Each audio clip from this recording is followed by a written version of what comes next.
जिंदगी वो दरिया है जिसकी तेज लहरों में आदमी को बहना है। आने जाने वाले सब मौसमों में रहना है, मौसमों में रहना है। वक्त की हथेली पर आसमान ने जो लिखा टालना नगर चाहे फिर भी टल नहीं सकता। दूसरा कोई भी हो आदमी की किस्मत का रुख बदल नहीं सकता, साथ चल नहीं सकता। जिंदगी वो दरिया है, कहीं गुल खुशबू जुगनू, कहीं दिल सहरा बादल सरगम, कहीं सिला और कहीं पे है चट्टान इंसान, चट्टान चट्टान।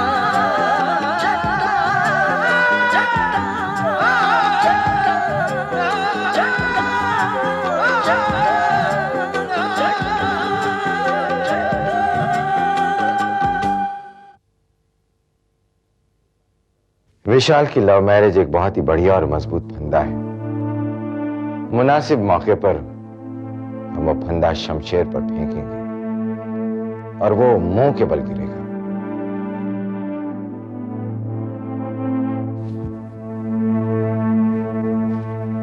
शमशेर राज के माथे पर कलंक देखना चाहता हूं। जानता है किसका बात किसके सामने कर रहे हैं? ऐसा बात करने का गलती दोबारा नहीं करना। मैंने happy returns of the day Rahul. क्या तुम भी चाहते हो कि मैं डांस छोड़ दूं? कि जिसको तुम बहू बनाकर अपनी घर की इज्जत में 4 चांद लगा रहे हो वो एक नाचने वाली है।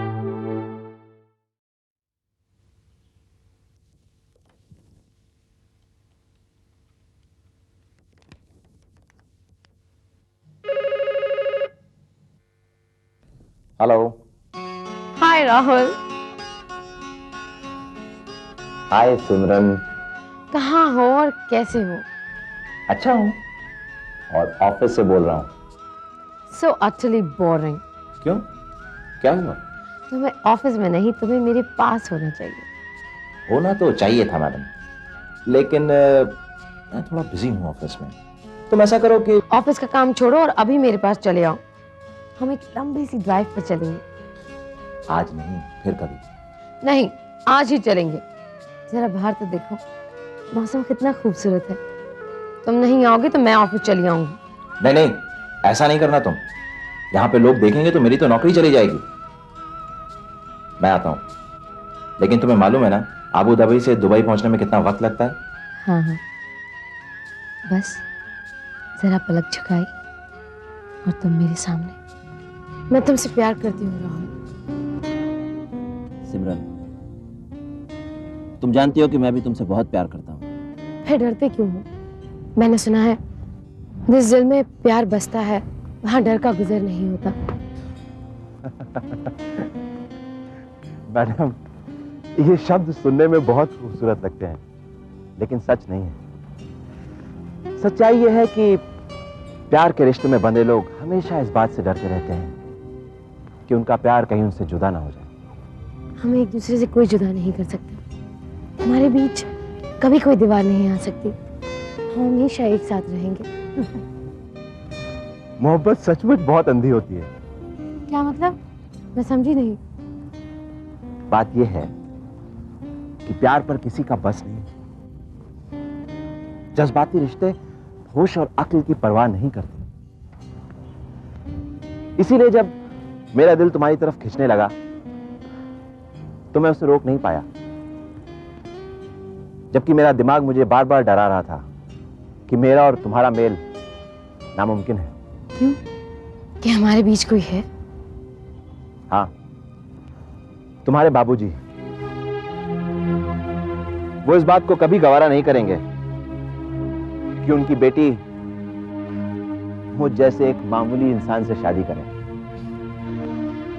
राहुल, पहले मैं भी यही सोचती थी, लेकिन जब बाबूजी ने विशाल भैया को अपनी मर्जी की लड़की से शादी करने की इजाजत दे दी तो मुझे भी उम्मीद हो गई।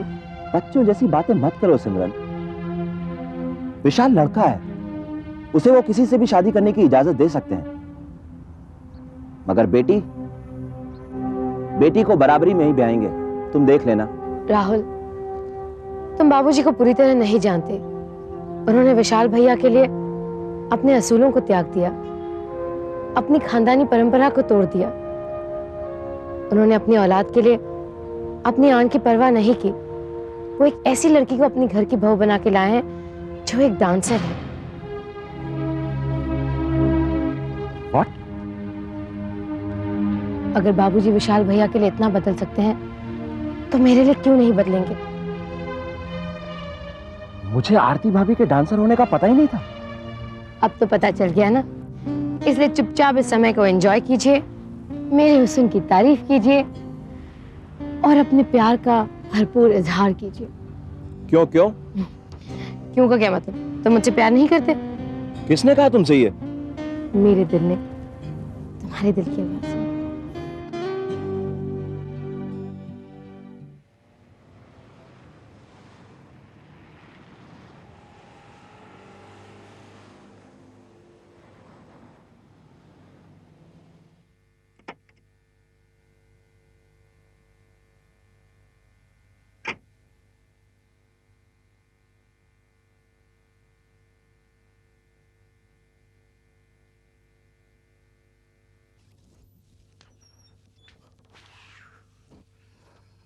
अहमद मियाँ, बाबा जान। किधर हो यारा? आया बाबा जान। अस्सलाम वालेकुम बाबा जान। वालेकुम अस्सलाम। क्या हाल है? अल्हम्दुलिल्लाह जनाब, आप कैसे हैं? बस दुआ है यार, अल्लाह में शुक्र है। बाबा जान, ये खत आया है। तो अफगानिस्तान से आए हैं? खैरियत तो है ना? खैरियत क्या बाबा जान, वही पुराना जमीन का मसला। लेकिन ये खत भेजा किसने? बड़े अब्बा ने भेजा है बाबा जान। उन्होंने फौरन आपको वहां बुलाया है ताकि इस मसले का भी कुछ हल निकल सके। ये जमीन का फैसला हो जाए, जमीन का फैसला हो जाए, ये सुनते सुनते मेरा कान पक गया है, मेरा उम्र खत्म होने को आया है, लेकिन ये फैसला हुआ नहीं है बच्चा। लेकिन बाबा जान, इस बार बड़े अब्बा बीच में पड़े हैं, आपको जरूर जाना चाहिए। फैसला होगा और इंशाल्लाह अपने ही हक में होगा। अब वो तो होना ही चाहिए ना पुत्र, क्योंकि मेरे वालिद साहब ने जमीन के इस टुकड़े को मेरे नाम पे लिखा था। अब मेरी गैर मौजूदगी में अगर मेरे रिश्तेदारों का नियत खराब हो जाए और वो लोग अपना हक जमा बैठे, तो इसका ये मतलब तो नहीं है कि वो जमीन पे मेरा कोई हक नहीं है। लेकिन मैं अपना हक वापस देने के लिए अफगानिस्तान नहीं जाऊंगा बच्चा, ना। अगर आप नहीं गए तो इतना अहम फैसला कैसे होगा? और फिर रिश्तेदारों को भी मौका मिल जाएगा बात करने का। फिर ऐसे मौके में बड़े अब्बा भी कुछ नहीं कर पाएंगे। तो तुम लोग किस मर्ज की दबा हो और मेरे बजाय तुम क्यों नहीं चले जाते? मेरी समझ में नहीं आता बाबा जान, क्या आप वहां जाने से इनकार क्यों करते हैं? इससे पहले भी इतने मौके आए, आपने जाने से इनकार कर दिया। अब इतना अहम मौका है, फिर आप जाने से इनकार कर रहे हैं। आखिर अफगानिस्तान अपना मुल्क है, अपना वतन है। नहीं बच्चा, अफगानिस्तान अपना वतन था, लेकिन जिस दिन उसकी सरजमीन में तुम्हारी अम्मा को उतारा गया ना, मेरा रिश्ता खत्म हो गया बच्चा। ऐसा लगता है जैसे तुम्हारी अम्मा के साथ साथ मेरे रिश्ते को भी दफनाया गया। मैं अब वापस उस सरजमीन पे पाँव नहीं रखेगा जिस पे तुम्हारी अम्मा की कब्र है। मेरी बात मान लो, तुम जाओ। और सुनो, और जब तुम लौटेगा ना तो साथ में अपने छोटे भाई फैसल को लेके आना। जाओ जाओ। और जाना यारा, पठान किसी के सामने रोता नहीं है। अब्बा की फिक्र मत करना, गुला तो अपना यार है, हम उसका ख्याल रखेंगे। तुम जिस काम के लिए जा रहे हो उसे पूरा निपटा के आना, वहां पर जल्दबाज मत करना है। ठीक है चाचा जान, आपके लिए वहां से कुछ लेता हूँ। ना ना ना बेटे, तू सलामती से जाओ तो सलामती से लौट कर आना। वो ठीक है, फिर भी कुछ नहीं, अब आप इतनी दूर अफगानिस्तान जा ही रहे हैं तो वहाँ काबुली है, बड़े बड़े अनार मिलते हैं, लाल लाल। ये 2 दर्जन ले आना बेटे। नहीं 2 नहीं 3 दर्जन लाइए। 3 किस लिए? अजी 1 दर्जन आपके लिए, 1 माझी के लिए, 1 रंगो। रंग कौन? नहीं, मैं ये कह रहा था कि वो बड़े बड़े लाल लाल अनार होते हैं ना, तो रंग। तो 3 दर्जन से मतलब क्या उनमें और रंग आ जाएगा क्या? हमने जब 2 ला रहे तो 3 भी आ जाएंगे। एक मारूंगा, उसकी फ्लाइट मिस हो जाएगी। जा बेटा तू जा। ठीक है, आप भी दुआ में मुझे याद रखिए। Okay Simu, bye. और भाभी को, विशाल को मेरा सलाम कहना। हो सकता है मैं उनको वहां से फोन भी करूं। Okay, thank you. चलो, ओके, खुदा हाफिज। खुदा हाफिज। इसने भी लेना उसे बहुत पसंद है। अच्छा लड़का है। गुल कितना नसीब वाला है। तुम वापस आ गए हो तो ऑफिस का काम फिर से संभाल लेना। बहुत नए टेंडर आए हैं, या तुम्हें बता देगा। जी बाबूजी, मैं कल ही ऑफिस चला जाऊंगा। पूछ लेना उससे। लीजिए बाबूजी, मुंह मीठा कीजिए। हाँ, बहू रानी ने अपने हाथों से स्वादिष्ट हलवा बनाया है। तुम जानती हो मैं मीठा कम खाता हूँ। माँ जी आप तो लीजिए, आपको तो मीठा खाने की जरूरत है, आप ज्यादा खाया कीजिए, बहुत स्वादिष्ट है। लीजिए लीजिए। देखा, बहू रानी के घर में आने से सारा घर में उजाला हो गया। अब आया ना मजा बहू रानी के घर आने का। अरे भाई कुप्पी, तुम भी अपने सारे अरमान पूरे करो। कैसे अरमान माँ, कैसे अरमान कुप्पी? अरे एक बेचारा कुप्पी, उसके क्या अरमान, अनपढ़ जाहिल पुराने जमाने का, ये बच्चे हैं नए जमाने के। फिर भी कुप्पी जी बताइए ना, आपके क्या अरमान है? बहू रानी, हम चाहते हैं कि आप हमेशा अपने हाथों में मेहंदी लगाए रखें, आप हमेशा सर पे पल्लू बनाए रखें, आपके पाँव में पायल बनी रहे, जिसकी झनकार सारे घर में गूंजती रहे। कुप्पी, क्या बकवास कर रहे हो? बोले जा रहे हो। जाओ जाओ, अपना काम संभालो, जाओ। जी। मुंह में आता है बक देता है, बेकार की बातें करता है। अब तुम ऑफिस आज भी जाओगे या कल से शुरू करोगे? विशाल, विशाल। आज जब बाबूजी ने अचानक कुप्पी जी को डांट दिया, मेरा तो दिल ही सहम गया था। अरे कुप्पी को तुम नहीं जानती, उसकी बातें एक बार शुरू हो जाए तो बस। मुझे तो कुप्पी जी बहुत क्यूट लगते हैं, बड़ी प्यारी प्यारी बातें करते हैं। तभी बाबूजी का बहुत मुंह चढ़ा है, बाबूजी भी उसकी हर बात सुनते हैं। उन दोनों को बातें करके देखकर कोई ये नहीं कहेगा कि वो बाबूजी का नौकर है। तुमने सच कहा था, बाबूजी का दिल एक बच्चे की तरह मासूम और भोला है, वरना इतनी इज्जत और प्यार एक नौकर को कौन देता है? हाँ, चलो कम से कम तुम्हारे दिल से बाबूजी के बारे में ये गलतफहमी तो दूर हो गई, वरना मैं तो डरता था तुम दोनों में कैसे निभेगी। किसी इंसान को समझने में टाइम लगता है मिस्टर विशाल। हाँ वो तो है। दरअसल बाबूजी का गुस्सा एक बुलबुले की तरह है, अचानक फूट पड़ता है और बाद में उन्हें याद भी नहीं रहता कि उन्होंने क्या कहा था। मुझे तो ऐसे लगता है कि बाबूजी के साथ रहते रहते मैं उनको अच्छी तरह पहचान लूंगी। मेरी और बाबूजी की बहुत अच्छी निभेगी। मैं अपनी सेवा से उनका दिल जीत लूंगी और उसके बदले में वो मुझे एक पिता का प्यार देंगे, बस। और मुझे क्या चाहिए? हुए?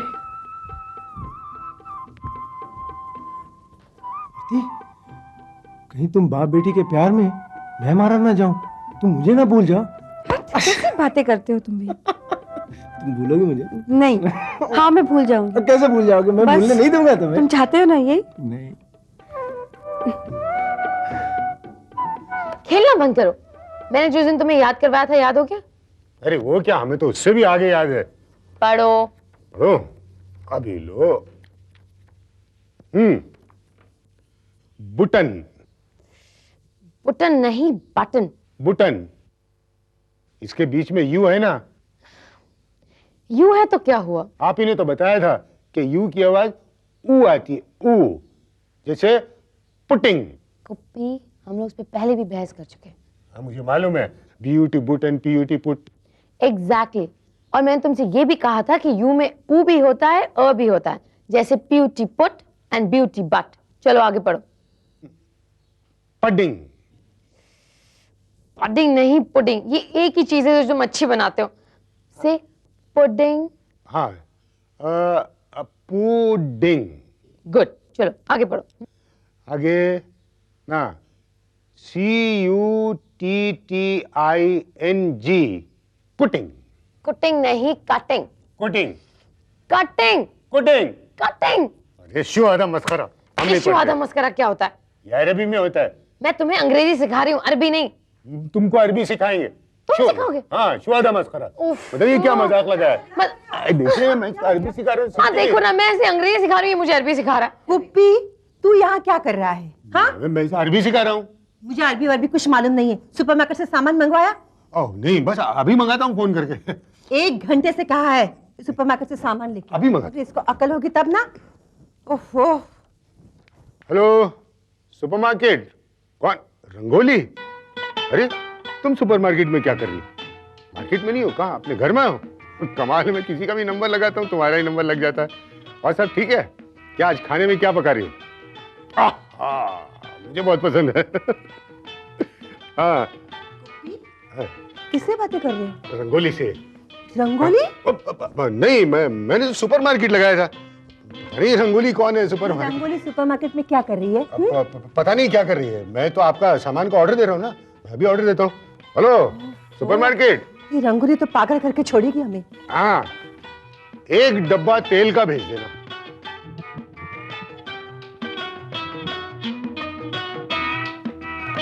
मिस्टर सुनील, मुझे आपसे एक जरूरी काम था, इसलिए आपको बुलाया। वो मार्केटिंग सेक्शन की क्या प्रोग्रेस है? प्रोग्रेस रिपोर्ट आपको डिपार्टमेंट से मिल जाएगी सर। वो तो मैं भी जानता हूँ, लेकिन मैं आपसे सुनना चाहता हूँ। मैं इस सेक्शन में नया हूँ। मैं राहुल अग्रवाल की जगह आया हूँ, जिन्हें अबू धाबी ट्रांसफ़र किया गया। किसने किया है ट्रांसफर? आपके पिताजी ने सर। क्यों? किस लिए? हो सकता है उन्होंने सोचा होगा कि अबू धाबी मार्केटिंग डिपार्टमेंट में उनकी ज़्यादा ज़रूरत है। It's okay. You may go now. मैं मम्मी बोल रही हूँ बेटा। Hi mummy, how are you? I am fine बेटा, लेकिन तुम्हारा कोई फोन नहीं आया, कोई खत नहीं आया। How are you? Are you alright? I am alright. Exams के बाद मैं अपने दोस्तों के साथ हाइक पर चला गया था, इसलिए फोन नहीं कर सका। पापा कैसे हैं? पापा बिल्कुल ठीक है, बस तुम्हारे एग्जाम के रिजल्ट का इंतजार हो रहा है। कब आ रहे हैं? रिजल्ट तो लास्ट वीक ही निकल आया था, मैंने आपको पोस्ट कर दिया है। अच्छा, कैसा है? फर्स्ट डिवीजन में। अमर की फर्स्ट डिवीजन आई है, वेरी गुड। हेलो अमर। हेलो पापा, आप कैसे हैं? कंग्रेचुलेशंस बेटा, मैं तो बिल्कुल ठीक हूँ। और तुम फर्स्ट डिवीजन लाए हो? जी हाँ पापा, आप खुश हैं ना? I am really proud of you my बेटे। मुझे पूरा विश्वास था कि अमेरिका जाकर भी तुम उसी तरह मन लगाकर पढ़ाई करोगे जैसे यहाँ करते थे। थैंक यू पापा। ओके बेटे, टेक केयर। और बेटे फोन करते रहा करो, तुम्हारी मम्मी हमेशा वरीड रहती है। ओके पापा। Okay, bye bye. मुझे बाय भी नहीं कहने दिया। अरे तुमने बाय किया या मैंने बाय किया, क्या फर्क पड़ता है? लेकिन कमल, मुझे उससे कुछ। आज कोई बहस नहीं, आज हम अपने बेटे की कामयाबी सेलिब्रेट करेंगे। चलो कहीं बाहर चलते हैं। लेकिन एक शर्त पर, आज तुम पियोगे नहीं। पीऊंगा तो जरूर, लेकिन आज इन आंखों से। चलो चलो जल्दी चलो, तैयार हो जाते हैं। चलो तुम भी तैयार हो जाओ।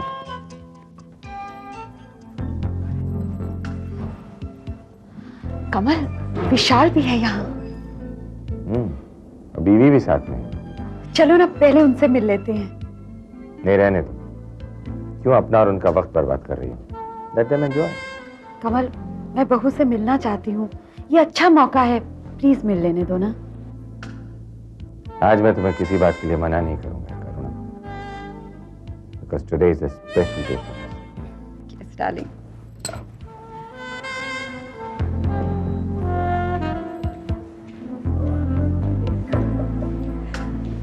विशाल।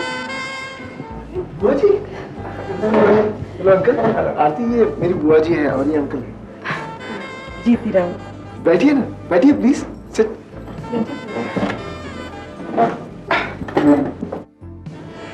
कैसी हो बुआ जी? बिल्कुल ठीक हूँ।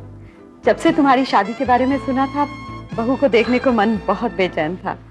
तो मुझे ऑफिस में फोन कर दिया था बुआ जी, मैं आरती को लेकर आपके घर चला आता। अपने बाबूजी से छुपाकर? नेवर। मुझे अपने घर में कोई कॉम्प्लिकेशन नहीं चाहिए विशाल।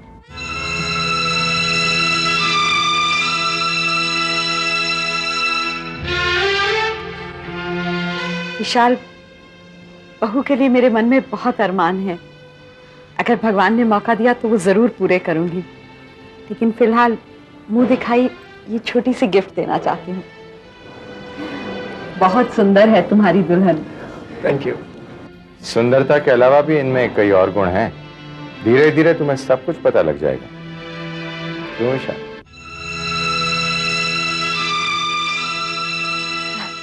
अच्छा विशाल, हम चलते हैं। बुआ जी, कुछ तो ले लीजिए।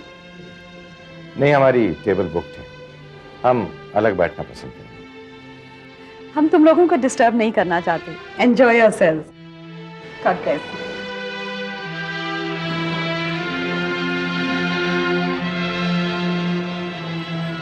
ये सब धीरे धीरे सब समझ जाओगे। Enjoy your.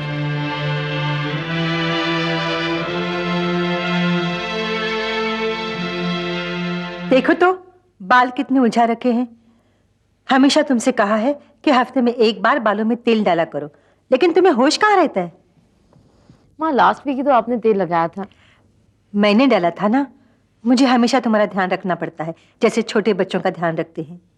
आपकी छोटी सी प्यारी सी बच्ची तो हूँ। सिमरन, तुम अब बड़ी हो गई हो, अपनी जिम्मेदारी समझ सकती हो। अब तुम शादी के लायक हो गई हो और छोटे बच्चों की जैसी हरकतें करते हो। कभी कभी मुझे तुम्हारी चिंता होने लगती है कि शादी के बाद तुम अपनी जिम्मेदारी कैसे उठाओगी। मुझे पता ही नहीं था कि मैं इतनी बड़ी हो गई हूँ और शादी लायक भी हो गई हूँ। तो क्या अब मेरी शादी हो जाएगी? बिल्कुल होगी। जैसे ही मुनासिब लड़का मिलेगा हम तुम्हारी शादी कर देंगे। अब ये मुनासिब लड़का क्या होता है? मतलब जो तुम्हारे लायक हो, जिसका घराना रुपया पैसा हमारे बराबर का हो, बल्कि हमसे भी ऊंचा हो। एक लड़के में इतनी सारी खूबियां, ऐसा लड़का ढूंढने में तो आपको बहुत वक्त लगेगा ना माँ। जब भगवान चाहेंगे तब तुरंत मिल जाएगा। प्लीज माँ, अब इतनी सी बात के लिए भगवान को तो कष्ट मत दो। तो क्या बोल रही है? मेरी कुछ समझ में नहीं आ रहा है।